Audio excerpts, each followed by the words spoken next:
Good morning everyone. ये class third की Hindi first की क्लास है और आपका हिंदी सेकंड का पीरियोडिक 1 तक का सिलेबस कंप्लीट हो चुका है।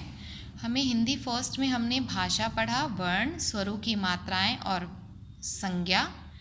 अब हम जो पीरियोडिक 1 में आएगा लेसन, जैसे कि पर्यायवाची शब्द, विलोम शब्द और मुहावरे पढ़ेंगे।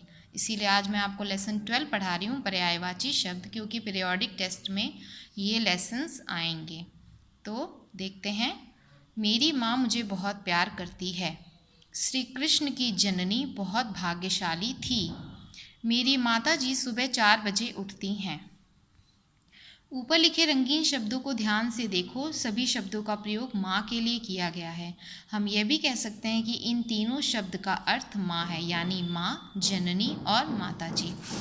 तो एक समान अर्थ वाले शब्द पर्यायवाची शब्द कहलाते हैं। इन्हें समानार्थी शब्द भी कहा जा सकता है, यानी जिनका अर्थ एक समान है, उसके अर्थ में भिन्नता नहीं है, वो पर्यायवाची शब्द हैं।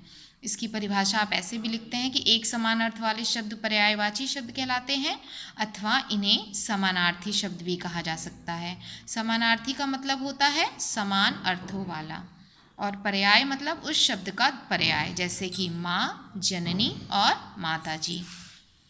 दैनिक जीवन में प्रयोग किए जाने वाले कुछ पर्यायवाची शब्द नीचे दिए गए हैं। इन्हें पढ़िए और इनका प्रयोग करके अपने शब्द ज्ञान को बढ़ाइए। ये आपके सामने कुछ पर्यायवाची के उदाहरण दिए गए हैं, जिसे हम देखेंगे।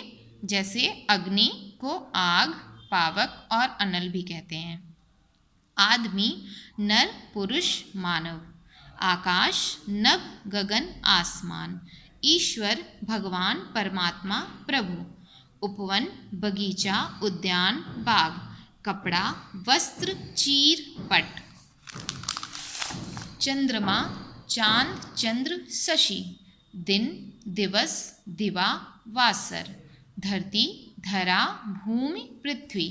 पानी, जल, नीर, वारी। पेड़, वृक्ष, तरु, विटप। फूल, पुष्प, कुसुम, सुमन। बादल, मेघ, जलद, घन। रात, रात्रि, रजनी, निशा। वायु, पवन, हवा, समीर। शाम, संध्या, सांझ, सायं। सुबह, प्रातः, सवेरा और भोर। तो ये आपके सामने पर्यायवाची शब्द थे, यानी एक समान अर्थ वाले शब्दों को समानार्थी शब्द या पर्यायवाची शब्द कहा जाता है। एक ही शब्द के लिए अनेक शब्द होते हैं, लेकिन किसी भी शब्द का प्रयोग हम किसी भी स्थान पर नहीं कर सकते। जैसे माँ कपड़े धो रही है, माँ वस्त्र धो रही है। दूसरे वाक्य में कपड़े की जगह वस्त्र का प्रयोग किया गया है। यह शब्द यहाँ अटपटा लग रहा है। अर्थात पर्यायवाची शब्द जो एक समान अर्थ वाले होते हैं, लेकिन हर शब्द का प्रयोग हम हर वाक्य में प्रयोग नहीं करते हैं, क्योंकि ये कहीं कहीं इसका दूसरा शब्द प्रयोग करने से वाक्य हमारा जो है वो अटपटा हो जाता है। तो आपके सामने क्या है कि एक ही वस्तु के लिए अनेक शब्दों का प्रयोग किया जा सकता है। एक ही अर्थ वाले शब्दों को पर्यायवाची शब्द या समानार्थी शब्द कहते हैं। पर्यायवाची शब्दों के किसी भी शब्द का प्रयोग हर जगह नहीं किया जा सकता। ये परिभाषा आप अपने हिंदी फर्स्ट की कॉपी में लिखेंगे। ये परिभाषा आप अपनी हिंदी फर्स्ट की कॉपी में लिखेंगे।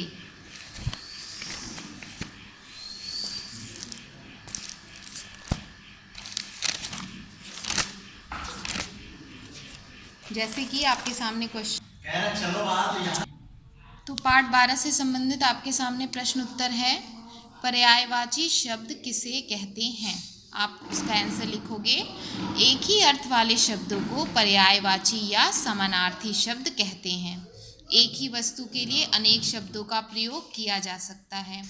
एक ही अर्थ वाले शब्दों को पर्यायवाची या समानार्थी शब्द कहते हैं। एक ही वस्तु के लिए अनेक शब्दों का प्रयोग किया जा सकता है, जैसे अग्नि, आग और पावक। ये आपका इस पाठ से संबंधित प्रश्न है। अब आगे हम इसके अभ्यास कार्यों को देखेंगे। तो पहला है, नीचे लिखे शब्दों में से जो समान अर्थ वाला नहीं है उस पर गोला लगाइए।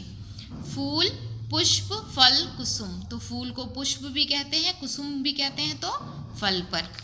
नेक्स्ट है बाग, उपवन, बगीचा, धरती। तो उपवन भी कहते हैं, बगीचा भी कहते हैं, तो हम धरती पे गोला लगाएंगे। पानी, पेड़, जल, वारी। तो हम यहाँ पेड़ पर।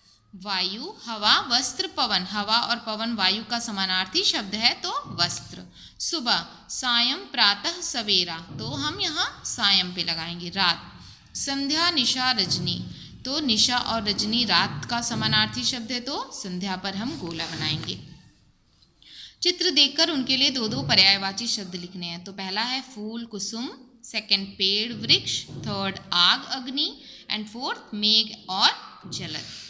नीचे लिखे शब्दों में से सही शब्द चुनकर उनके पर्यायवाची शब्द के सामने लिखिए। वायु, हवा, पवन, बादल, जलद, घन, आकाश, नभ, गगन, रात, रात्रि, निशा, आदमी, नर, पुरुष, संध्या, शाम, सायं। फोर्थ क्वेश्चन है, कोष्टक में दिए गए शब्दों के पर्यायवाची शब्दों से खाली स्थान भरिए। यानी डैश 4 बजे हम ईश्वर से प्रार्थना करते हैं, सुबह। तो क्या हो जाएगा? प्रातः। डैश पहनकर तैयार हो जाओ, वस्त्र। क्या हो जाएगा? कपड़े। दूल्हा दुल्हन ने डैश के चारों ओर फेरे लिए, आग। तो आग का पर्यायवाची हो जाएगा अग्नि। आज डैश ग्रहण है, चांद। तो क्या हो जाएगा? चंद्र। आम के डैश पर बहुत से आम लगे हैं, वृक्ष। वृक्ष का पर्यायवाची हो जाएगा पेड़। तो बच्चों, आपको लेसन 12 जो क्वेश्चन आंसर मैंने आपको अभी बताया वो और इस एक्सरसाइज को आपको अपनी हिंदी फर्स्ट की कॉपी में करना है और इसे याद भी करना है। कल हम पढ़ेंगे विलोम शब्द। Thank you.